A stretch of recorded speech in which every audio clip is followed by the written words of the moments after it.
Maybe Dr. Bertoleschi could start on this regarding sort of food, both in terms of the analysis, whether different cultural linkages about nutrition, how people eat more food, more fish or more meat, and how does that change our risk profiles and estimates? And then sort of, I guess, as a consequence of that, should we be monitoring the food? Should this be done at the FDA level, or should consumers themselves be testing food for radiation?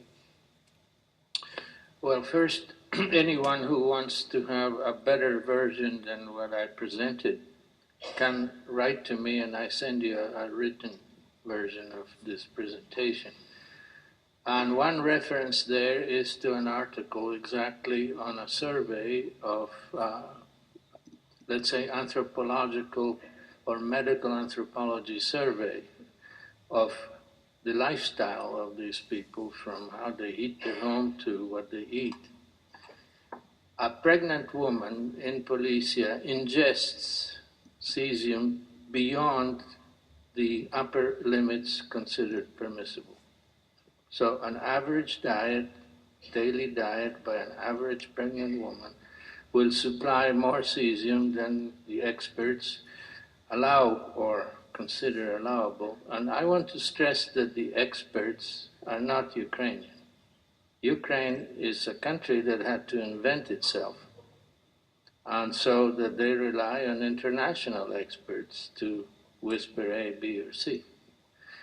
Now, in terms of what is in that food, we use the Ministry of Health and other ministries' surveys of different staples, and how good or bad that is, that's for us to know and not me to say, but we decided to use the official line so there wouldn't be any major disputes with us. So using the official estimates, obviously, milk is the major source of cesium, but they don't talk about strontium, and obviously milk is a vehicle for strontium. Potatoes, but there is a tradition also to eat mushrooms. And they would eat mushrooms even if they glow like phosphorescent light bulbs. They're not going to stop eating mushrooms. If people stopped eating mushrooms, they would decrease their cesium load by 80%. Just that alone. And the mushrooms have no known nutritional or caloric value. So here is the contrapoint. You have to do humanism and you have to do science. The second point is there was a program where kids that went to school received clean food that was trucked in. That was stopped after the recommendations of the international community, for whatever reasons. So now the kids eat what they can. And my view is that that is something that can be changed instantly, is to make sure that the younger you are, or if you're pregnant, that you are eating as low of a contaminated diet as you could. So we only have a couple of minutes left, and there's actually quite a few here specifically related to the waste storage and the impacts primarily in the United States, but also here in New York. With Sandy and the recent storms, there's been a lot of concern about impact on nearby nuclear power plants, in particular Indian Point. And I think, Bob, this is probably going to be for you to address, but we've been talking about the danger of running out of water. What about too much water and flooding of the reactors? There was the Calhoun plant, there was obviously Sandy and plants on this, along the coast that had to be shut down because there was too much water. I'm wondering if you could comment on that, and also whether the numbers that you reported seem to mean that there was similar cesium amounts and cancers for different reactors, but wouldn't, like Indian Point, where we have a huge population center being close by, necessitate higher cancer rates? Or it's a rate, though, I suppose the number, I suppose. When you have a reactor, Arnie could probably answer this much better than I can, but when you have Arnie can answer this question much better than I can, but when you have a flooding event in a reactor, the issue isn't it's too much water in the pool, it's what impact it has on the safety systems of the reactor itself in terms of its electrical supply, whether it causes a blackout where there's no more cooling water circulating through the reactor or through the spent fuel pool, the kind of damage it might do to the auxiliary buildings and the heat exchangers and all these other things that are necessary for the safe operation of the plant that could result in boiling of the water in the pool, which would still take a considerable amount of time for that water to boil off and be exposed, but it's not a good thing to have boiling water in the pool, put it mildly. So I'm not sure I've given a clear answer, but floods can be very bad for the overall safety of the reactor system because of how it impacts their safety systems itself in terms of providing for the necessary electricity, backup power, heat exchangers, these kinds of things as well. So the second question was, why the damage estimates? I cannot answer that question because those calculations were done by my colleague, and I was not involved in the teeing up of those calculations. They look counterintuitive to me, but I believe very much in the acumen of Frank von Hippel. If we are going to do something about the spent fuel, doesn't I guess here it says, doesn't transport and getting the spent fuel out of the pools actually introduce more dangers? And then who is that going to be responsible? Who will be responsible for that? Would it be the companies running the reactors, with the U.S. government, with the local communities? Can't use nuclear waste fund? ? Well, the argument has been made by the Electric Power Research Institute that our proposal of thinning out the pools over a 10-year period would increase the collective exposure to workers. And my answer to that is that that's if you continue to go with your status quo in terms of how you operate and what your procedures and technologies you're using.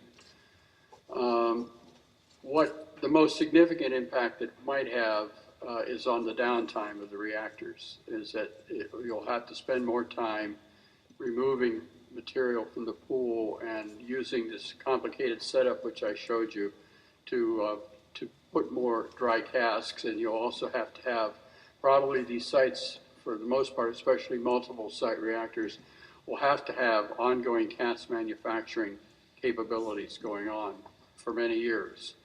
So it changes the whole nature and complexity of the nuclear industry to reflect what it is really becoming one of its fundamental responsibilities, which is waste management. This should not be an afterthought. There certainly are risks associated with transferring stuff to dry casks. You don't want the dry casks to hit the lip of the pool. There are all these issues you have to be concerned about, but I think that we can do this. It can be done safely, and it has to involve a different regulatory mindset and a different mindset of the reactor operators with respect to what their responsibilities are to the public and their safety.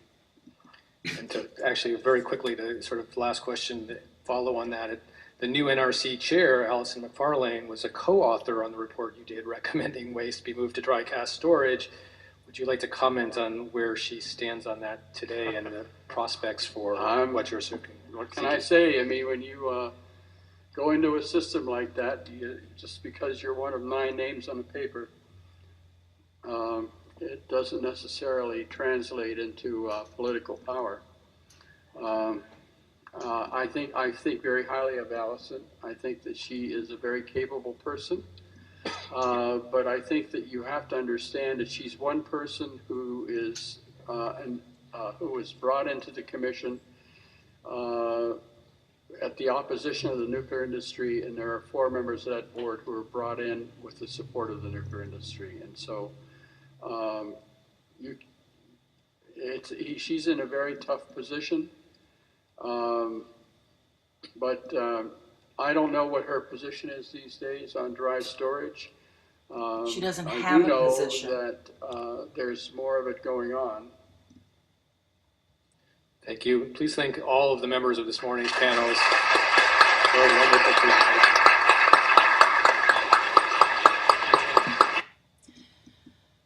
Allison McFarland doesn't have a position. She was put in because Mr. Jaxco actually grew a heart and actually had a conscience about what was going on in Fukushima. And so they had to put somebody else in that they could manipulate. So they put in Allison McFarland, a geologist, who says that she has concerns about storing waste and spent fuel and all that. If that was really true, then why did she allow the steam generator that was taken out of Songs, shipped up to Utah, and not put in a covered building, but is sitting out like it's in a public dump? And if you don't believe me on that, go ask Kevin Blanche. Maybe Dr. Bertoleschi could start on this regarding sort of food, both in terms of the analysis, whether different cultural linkages about nutrition, how people eat more food, more fish or more meat, and how does that change our risk profiles and estimates? And then sort of, I guess, as a one reference there is to an article exactly on a survey of, let's say, anthropological or medical anthropology survey of the lifestyle of these people, from how they heat their home to what they eat. A pregnant woman in Policia ingests cesium beyond the international experts to whisper A, B, or C. Now, in terms of what is in that food, we use the Ministry of Health and other ministries' surveys of different staples, and how good or bad that is, that's for us to know and not me to say, but we upper limits considered permissible. So an average diet, daily diet by an average pregnant woman will supply more cesium than the experts allow or consider allowable. And I want to stress that the experts are not Ukrainian. Ukraine is a country that had to invent itself. And so that they rely... consequence of that, should we be monitoring the food? Should this be done at the FDA level, or should consumers themselves be testing food for radiation?